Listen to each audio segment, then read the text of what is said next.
Revived Thoughts is a production of Revive Studios.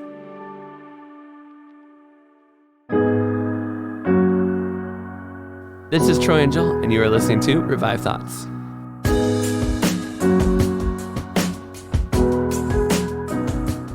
The wisest and most knowing man cannot comprehend the works of God. The methods and designs of His providence in the creation and government of the world are unknown to him. Every episode, we bring you a different voice from history and a sermon that they delivered today. We're going back to the 18th century in England to hear a sermon by Joseph Butler. Troy, how are you doing over there? Yeah, I'm doing well. I was missing my cue here. I'm here. Joel, let us take a look at some positive responses we have had to some of our more recent episodes. Nick G on our John Darby episode on Spotify said, Darby is often disqualified from any biblical discussion simply because he dared to study and think about things in a different way. I'm thankful for his ministry and for the both of you. Phil on Facebook on our David Guzik episode said, very interesting episode. Loved it. Church history is certainly important and very weird. So there we go. Getting some comments. We'd love to hear from you guys when we can, and we try to give you all some shout outs when you guys leave a little something for us. We appreciate it. Now we're talking about Joseph Butler. I'm a good fan of Joseph Butler's because I have used some of his arguments in my class, and we'll talk about what that means in a minute, but he has made some books that he's written some arguments for God that are actually really useful. I teach students, and a lot of times they have questions about God, and they will have struggles that they will have, basically like, well, if God is good, how can he send people to hell? And, how can people ever be deserving of that? And I have found that Joseph Butler has a few arguments that have been very helpful for me to kind of explain why God could possibly do that and why it's actually very reasonable to think about it. So we'll get into some of those just in a minute. That's right. Joseph Butler, born in the year 1692 in England.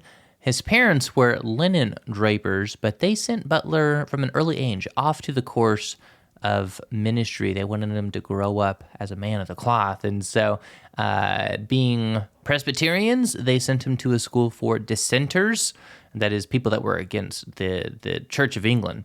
Now, this academy was prestigious, and it was expected that he would be a great minister in this tradition. However, something in him began to question what he was being taught, and he started secretly sending letters to a philosopher and a priest in the Anglican Church, one named Samuel Clarke. After a time, he and a friend decided to then join the Church of England, a controversial move, to say the least. Yeah, normally in our show, we probably would cover the people who leave the Church of England or who resisted going to the Church of England. But we've had some people who are from the Church of England on before, probably most famous, J.C. Ryle. So it's not uncommon. He became a bishop now in the year 1718. He did a good job as a bishop, kind of rose through the ranks. And according to legend, he was offered the position to be the Archbishop of Canterbury, but that he actually turned it down. And that's pretty much like one of the best positions you could get in the Church of England, especially at that time. And that the friend, we said he went to friend with a school, and him and a friend were kind of starting to question what they believed. And that friend actually got that position. He would become the Archbishop of Canterbury. So he and this friend both did very well for themselves in the Church of England. Now, whether it is true or not that he actually got offered the position, that can't be validated. But it's the legend is it was offered to him. Now, he did reach the position called the Clerk of the Closet. And I'll be honest with you. In all of our time doing Revive Thoughts, I have never heard of the clerk of the closet. This sounded like the bishop you put over jackets, and he's like, he gets to choose what you wear in the pulpit. And I kind of wish that's what it was. That would be kind of funny if that was like a really high up position. Coat keeper. However, no, he's the dude. Oh my goodness, is that guy wearing socks? Let's get the clerk of the closet in here to clean this up. However, no, that's not what's going on in the Anglican Church. This is basically the guy who tells the king like his suggestions for who should have important positions. So he's kind of like, if you imagine like a president in the United States picking his cabinet, from what I could tell, the guy in charge of the clerk of the closet is giving his recommendation from the Church of England's perspective. Here's who we think you should put in the high positions, and some of these positions will be over members of the Church of England. So the king gets the final say, but the clerk of the closet is doing the work of vetting and telling you, hey, these are the guys you want. So that's a really important job. That is obviously going to be highly and hugely influential over who is, how all of this turns out. So this is a pretty big deal. But this is not what Butler is remembered for. He is remembered, and it's not for these things. He's remembered because a big controversy really erupts during his age, and he goes to bat to put it down. He says, no, we're not going in that direction.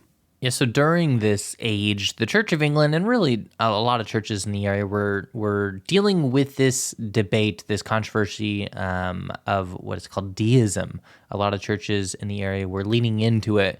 Many philosophers at this time were proposing this idea, the idea that God exists, but the God in the Bible is not him. Like they couldn't justify their existence without a deity of some sort. So they would say that, it allows them to answer the tough questions about how we're here, why we're here. But it gives them an out as far as being loyal or recognizing the authority of the God of the Bible. And deism was becoming very popular all across Europe. You got to believe in God, but you didn't have to believe in the visions or the angels, the prophecies. It would allow you to have a peace about your existence without getting to know God on a personal level, without having that personal relationship with him. France and Germany were getting pretty deep into deism during this time. And part of the reason that England did not join them was is often attributed towards the work Butler did on the issue. Now, of course, another big reason was the Great Awakening. So we're not taking away from the many ways God provided. But Joseph Butler's work was used in that intellectual academic sphere to really combat this deism that's going to become a giant plague over Europe for the next 100 years. He wrote the book called The Analogy of Nature, often called Butler's Analogy. This book is still studied by philosophy classes even to this day. And he argued from this book that the deists don't avoid any of the arguments against God, but in fact, they actually just put themselves in a more hopeless situation. So basically, the deists kind of thought they had a get out of trouble card here. Like we can say God made the universe, he put the atoms together, but he didn't make, the visions, the angels, and all that stuff. So the hard parts of the Bible in their mind are those supernatural things, but the part of God making the world, that part you can keep. So you're kind of, you got kind of almost a foot on both sides. You're safe from, being an atheist and having to deal with the hopelessness of no one made us, we're all just meaningless. But you also get to deal with, you don't have to deal with defending angels and scripture and miracles. And Butler's argument, and he uses this book to basically go, no, you are actually you didn't save yourself from this. You actually put yourself in a worse situation than pretty much any other side. Now, one of the most powerful arguments that I have personally found is his argument for why hell should exist. And this is one that I have used in my classes. So many times students will raise their hands and be like, how is it fair for anyone to be sent to hell? And Butler uses all of his arguments he tries to use in this book from nature. And he goes, well, imagine a farmer. You have a farmer and he decides one year, I'm not going to plant any seeds. I'm not going to take care of the field. I'm not going to do anything. And a whole year goes by. It's harvest time and he has obviously no food. And if that farmer gets saved by his neighbors and they come together, they rally around him, they give him food, they help feed him through the winter, great. That's good.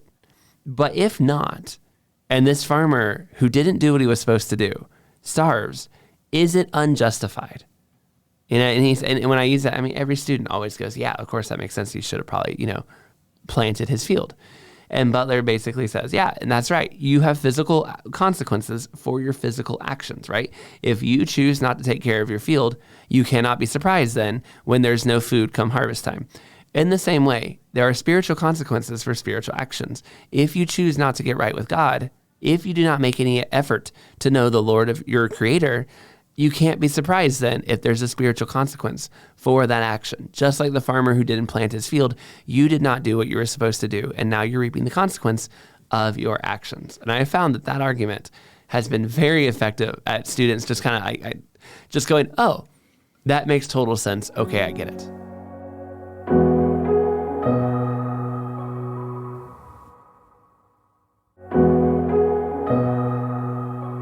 Sorry, it's kind of funny in my notes. The next line in my notes just says Butler died, which is a little bit anticlimactic. I feel like Butler dead now. but Butler died, which is true. We didn't have a great segue into later years, but Butler Sorry, it would wasn't have an been exciting death. It was just kind of like, and that's when he died. And I was like, okay. And yeah, he eventually, I mean, no shocker. It's kind of a rite of passage to be on this show. You have to be dead. So Butler died. But even later generations would admit that Butler's work was powerful and made a powerful argument for God. David Hume, a skeptical philosopher, even edited his own works in the hopes that Butler would approve them because he was so impressed by Butler's arguments. Now we're going to listen to a sermon that he wrote about the ignorance of men.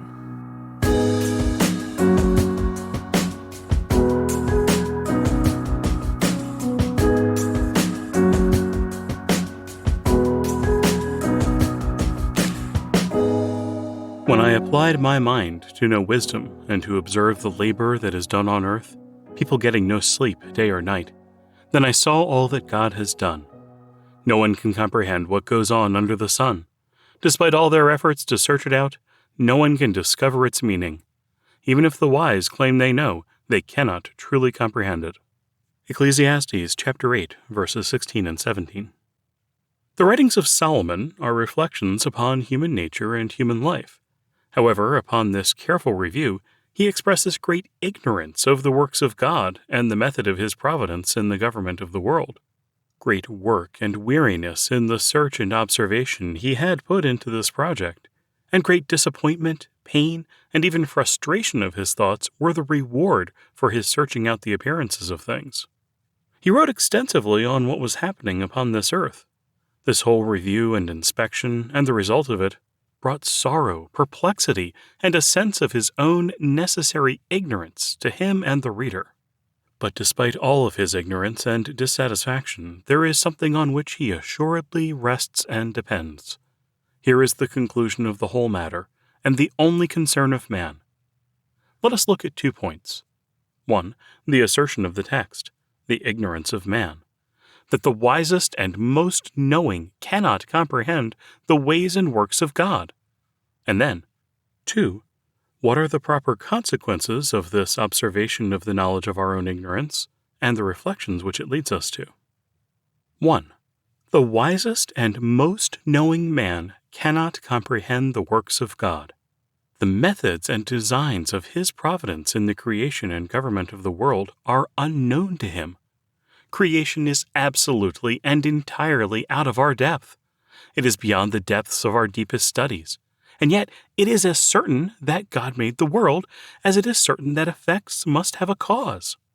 It is, in fact, usually just effects that the most studied are acquainted with. For, as to causes, the causes are as entirely in the dark to the learned as they are to the most ignorant man who has never studied.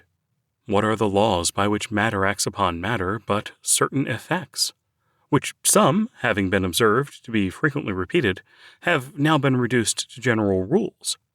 The real nature and essence of beings, likewise, is what we are altogether ignorant of.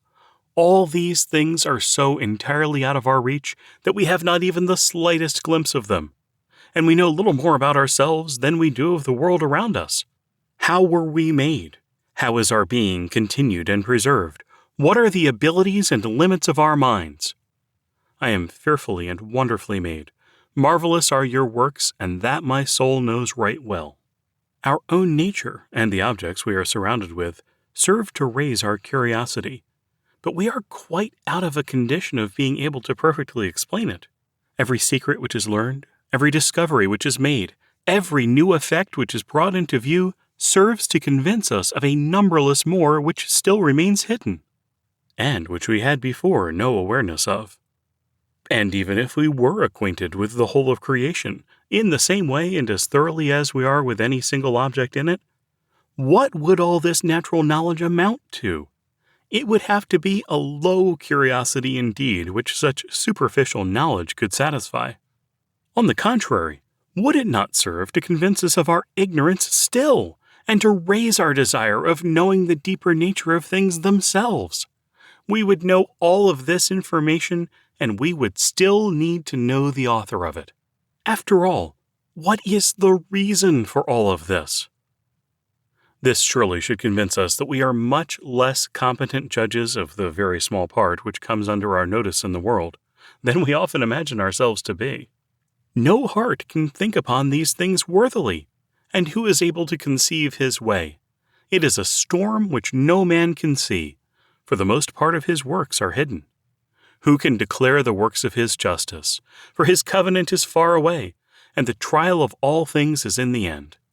The dealings of God with the children of men have not yet been completed, and cannot be judged by that part which is before us. So that a man cannot say, "This is worse than that," for in time they will be well approved. Your faithfulness, O Lord, reaches to the heavens. Your righteousness stands like the strong mountains. Your judgments are like the mighty oceans. He has made everything beautiful in his time. Also he has set the world in their heart, so that no man can find out the work that God makes from the beginning to the end. And so St. Paul concludes a long argument upon the various dispensations of providence. Oh, the depth of the riches, both of the wisdom and knowledge of God! How unsearchable are his judgments, and his ways beyond our own understanding! For who has known the mind of the Lord? So the scheme of providence, the ways and works of God, are too vast, of too large an extent for our minds. There is, as I may speak, such an expanse of power and wisdom and goodness in the formation and design of the world that is too much for us to take in or comprehend. Power and wisdom and goodness are displayed to us in all those works of God which come within our view, but there are likewise infinite amounts of each poured forth throughout the immensity of the creation, and no part of which can be completely understood without recognizing it is just one piece of the whole. And this is what we lack the ability to do, see the whole of creation as it truly is. And just as the works of God are above our capacities to comprehend, so there may possibly even be reasons which originally made it right that many things should be hidden from us. Things which we have perhaps natural capacities even to understand. It is not crazy to think that a veil was purposely drawn over some scenes of infinite power, wisdom, and goodness, the sight of which might some way or another strike us too strongly. Or could it be that we were better off not knowing every reason for the design of this world? That being exposed to some knowledge would actually be harmful to us? The Almighty may cast clouds and darkness around himself, for reasons and purposes of which we may not be given even the least glimpse of understanding for. However, it is surely reasonable, and what might have even been expected, that creatures in some stage of their being, suppose in the infancy of it, should be placed in a state of learning and improvement, that their patience and submission is to be tried by suffering, and temptations are to be resisted, and difficulties gone through in the following of their duty. Religion consists in submission and resignation to the divine will. Our condition in this world is a school of exercise to grow in our attitude of submission, and our ignorance, the shallowness of our reason, the temptations, difficulties, afflictions which we are exposed to all equally contribute to teach us to become submissive to Christ's will. Sometimes the faith is tried, and people wonder if more evidence or knowledge would make it better. Yet Christ often asks us to believe when the evidence is less, which, though it causes great difficulty, is seen also as a better faith. This fully accounts for and explains that assertion of our Savior, "Blessed are they that have not seen and yet have believed." It is a blessing for those who have become Christians and obeyed the gospel upon less empirical evidence than that which Thomas had in seeing Christ. But after all, the same explanation can be given as to why we were placed in these circumstances of ignorance, as to why nature has not blessed us with wings, namely, that we were designed to be inhabitants of this earth. I am afraid we think too highly of ourselves, of our rank in the creation, and of what is due to us. What sphere of action, what business is assigned to man, that he does not have the abilities and knowledge fully equal to do them? It is shown to us that he has reason and knowledge and skills superior to the business of the present world. These abilities would appear superfluous, if we do not take in the respect that they have something further to do, and beyond it. If acquiring knowledge is our primary end, we would indeed be poorly provided. But if something else is our business and duty, we may, despite our ignorance, be well equipped for it. And the observation of our ignorance may be of assistance to us in the duty of what we are actually meant to do. 2. Now let us consider what are the consequences of this knowledge and the reflection it leads us to. First, we learn from it the kind of mind a man needs to inquire into the subject of religion. Mainly, that it is with the expectation of finding difficulties, and with an attitude to take up and rest satisfied with any evidence that he finds. He should beforehand expect things to be mysterious, and expect that he will not be able to completely comprehend everything. To expect a unique and comprehensive view of the whole subject without any difficulties or objections is to forget our own nature. Recognizing the general ignorance of man would also create in us an attitude to take up and rest satisfied with any evidence we find which is real. I mention this as contrary to an attitude, which many have, to find fault with and reject evidence because it is not exactly what was desired. If a man is walking at twilight, doesn't he have to follow his eyes as much as if it were broad day and clear sunshine? Or if he had to take a journey by night, wouldn't he give heed to any light shining in the darkness till the day should break and the day star arise? It would not be altogether unnatural for him to reflect how much better it would be to have daylight. He might perhaps have great curiosity to see the country all around him. He might lament that the darkness hides many objects and beautiful horizons from his eyes, and wish for the sun to draw away the veil. But how ridiculous it would be to reject with scorn and disdain the guidance and direction which that lesser light, the moon, might give him, simply because it was not the sun itself. If the frame of man affords the least hint that virtue is the law he is born under, skepticism itself should lead him to the most strict and careful practice of virtue. For a skeptic should know not to make the dreadful experiment of leaving the course of life marked out for him by nature, whatever that nature is, and entering paths of his own creation, ones which he won't know the dangers that go along with it, nor the end of it. For though no danger is seen, yet darkness, ignorance, and blindness are no manner of security. Secondly, our own ignorance is the proper answer to many things which are called objections against religion. Since the constitution of nature and the methods and designs of providence in the government of the world are above our comprehension, we should trust in and rest satisfied with our ignorance. We should turn our thoughts from that which is above and beyond us, and apply ourselves to that which is actually at our level, and which is our real business and concern. Knowledge is not our proper happiness. Whoever studies even a little can see that it is the gaining, not the having of it, which is the entertainment of the mind. Indeed, if the proper happiness of man consisted in knowledge, considered as a possession or treasure, men who are possessed of the largest share would have a very rough time of it, for they would be infinitely more aware than others of their complete lack of knowledge in this respect. So, he who increases knowledge would, eminently, increase sorrow. Men of deep research and curious inquiry should remember not to mistake what they are doing. If their discoveries serve the cause of virtue and religion in the way of proof, or as motivation to practice virtue, or assistance in it, then they have done well. Or if they tend to render life less unhappy and promote its satisfaction, then they are doing something useful. But bringing things to light, alone and of itself, is of no more use as anything other than as an entertainment or diversion. This does not make it wrong if it does not take up the time which should be employed in better works, but it is evident that there is another mark set up for us to aim at, another goal appointed for us to direct our lives to, an end which the most knowing may fail and the most ignorant may arrive at. The secret things belong to the Lord our God, but those things which are revealed belong to us and to our children forever, that we may do all the words of this law. This reflection of Moses, put in general terms, is that the only knowledge which is of any use to us is that which teaches us our duty, or assists us in the discharge of it. The work of the universe, the course of nature, almighty power exerted in the creation and government of the world is out of our reach. And what would be the consequence if we could get deeper insight into these things? Would we be better off for knowing these secret things? Would it assist us in, or likely divert us from the work we have to do in this present state? If there is good work for us to do, and knowledge for us to find, we ought surely to apply ourselves with all diligence to this. We must do our proper business, and esteem everything else nothing as to us in comparison to the work God calls us to do.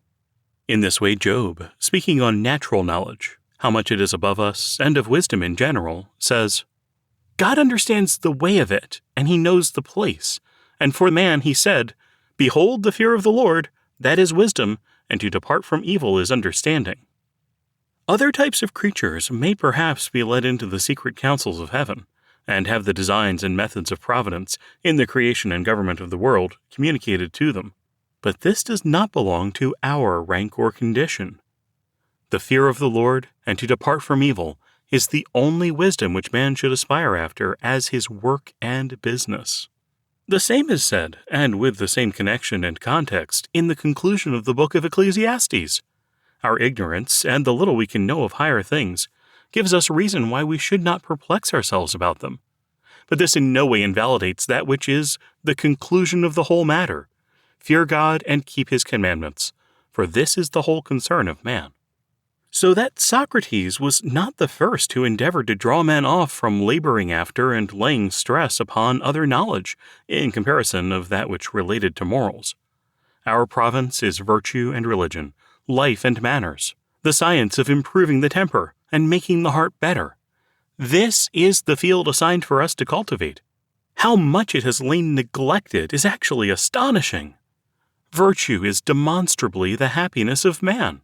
It consists in good actions, proceeding from a good principle, temper, or heart. Outward acts are entirely in our power. What remains is that we learn to keep our heart, to govern and regulate our passions, mind, affections, that so we may be free from the impotencies of fear, envy, malice, covetousness, ambition, that we may be clear of these, considered as vices seated in the heart, considered as constituting a general wrong temper, from which general wrong frame of mind all the mistaken pursuits, and far the greatest part of the unhappiness of life, proceed. He who should find out one rule to assist us in this work would deserve infinitely better of mankind than all the improvers of other knowledge put together. Lastly, let us adore that infinite wisdom and power and goodness which is above our comprehension. To whom has the root of wisdom been revealed, or who has known her wise counsels? There is one wise and greatly to be feared, the Lord sitting upon his throne. He created her, and saw her, and numbered her, and poured her out upon all his works. If it is thought a considerable thing to be acquainted with a very few, of the effects of infinite power and wisdom, the method, size, and revolution of some of the heavenly bodies, for example, then what sentiments should our minds be filled with concerning him who appointed to each its place, and measured the sphere of motion, and made sure all have kept with the most uniform consistency? Who stretches out the heavens, and tells the number of the stars, and calls them all by their names? Who laid the foundations of the earth? Who comprehends the dust of it in a measure, and weighs the mountains in scales, and the hills in a balance? And when we have recounted all the appearances which come within our view, we must add, Lo, these are part of his ways, but how little a portion is heard of him. Can you by searching find God? Can you find out the Almighty for perfection? It is as high as heaven. What can you do? Deeper than hell. What can you know? The conclusion is that in a humble state of mind, we think less of ourselves, that we set our attitudes to an implicit submission to the divine majesty, create within ourselves an absolute resignation to all the methods of his providence in his dealings with the children of men, that, in the deepest humility of our souls, we prostrate ourselves before him and join in that celestial song, Great and marvelous are your works, Lord God Almighty. Just and true are your ways, you King of saints. Who will not fear you, O Lord, and glorify your name?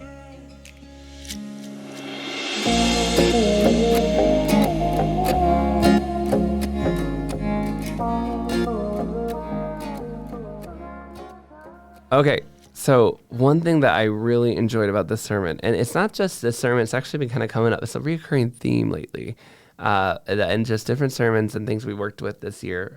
But there's just this kind of this idea Butler says of like, you don't have all the answers, and that's okay.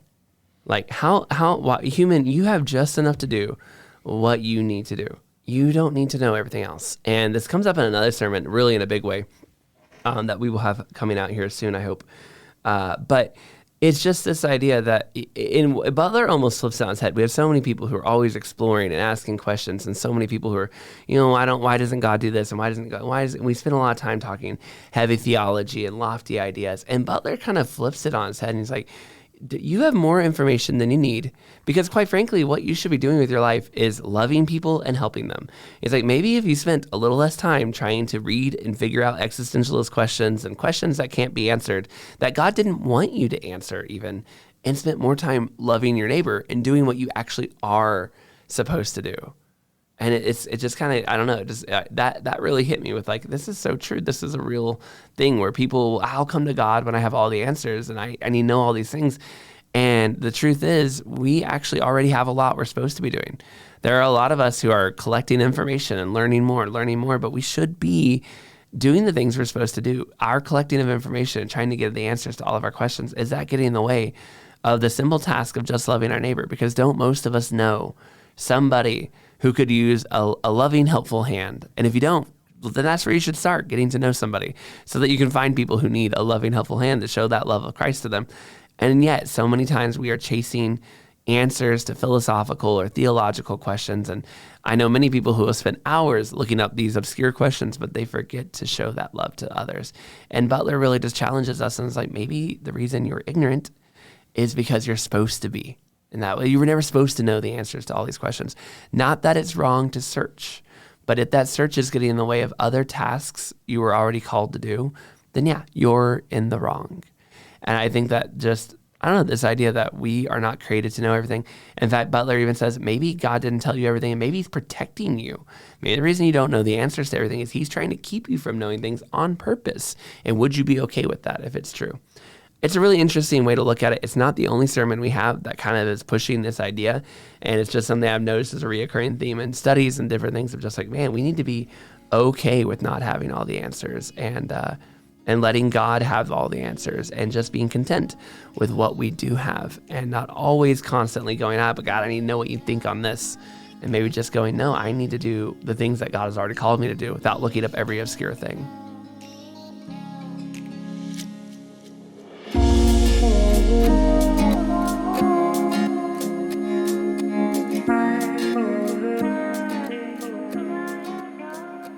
Thank you for listening to today's episode of Revived Thoughts. Today's episode was narrated by David K. Martin. David K. Martin is an audiobook narrator. You can find more of his work at davidkmartin.net. If you enjoyed this episode of Revived Thoughts, we ask you to share it with other people. Let them know about the life of Joseph Butler. Let them hear the sermon and think about the ignorance of men. And please just let people know what we're doing here at Revived Thoughts. Our show is always growing and getting new listeners, and so many times it's because you told a friend, or you mentioned it at Bible study, or you told your pastor that you were listening to this new podcast, or you are a pastor and you told your congregation, or it's so many of you who are just getting the word out there, and we really appreciate it and hope that you will continue to share what you're learning and what you've been enjoying about our show with other people. This is Troy and Joel, and this is Revived Thoughts.